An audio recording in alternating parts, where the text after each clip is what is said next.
Welcome, ladies and gentlemen, to the History Channel. Today, we're going to talk about Canadian pop culture in the 1960s and 1970s. During the 1960s and 70s, there were a lot of famous Canadian celebrities. Three examples include Dorothy Stratton, Robbie Robertson, and Paul Anka. All three of these people were famous for their own respective talents. Dorothy Stratton was Playboy's Playmate of the Year in 1980. She had a big impact on influencing young girls to take the easy path out into the real world. Her beautiful figure influenced young girls to start modeling for money and fame.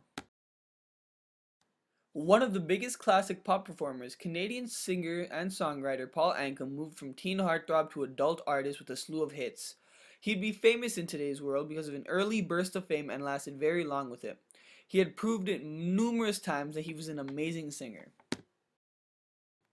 Legendary guitarist and songwriter Robbie Robertson had several hit albums with the band, an influential rock group of the 60s and 70s. He would be famous in today's world because of his mass appeal to the genres he appealed to. He was a versatile musician, and his album success showed he knew how to make different styles of music, which would help his fanbase expand. The types of entertainment in the 60s and 70s were very similar to today.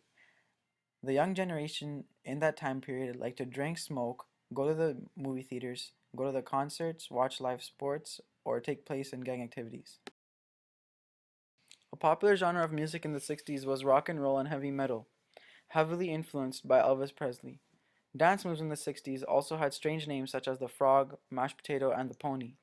A fun fact is that the infamous chicken dance originated in the 1960s. Before we get into the fashion and entertainment trends in the 60s and 70s, let's talk about how they occurred.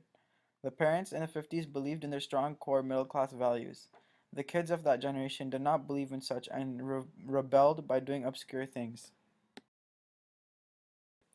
Fashion was going through a major revolution just as the entertainment field.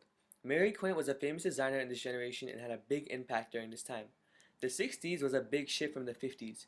The young generation of males started to grow out their hair and beards and wear long colorful clothing, while females did the opposite by wearing short dresses and skirts. Arts in the 60s and 70s were considered very strange if you compare them to present-day art. Most art designs took to fabric and consisted mostly of geometric designs made by a Dutch artist named Piet Mondrian.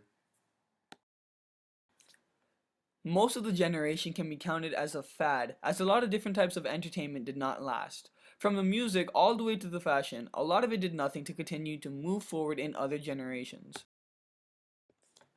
The Great Depression has recovered a bit, and the economy has been recovering. The lifestyle was steady, and most people lived by respectful middle class values.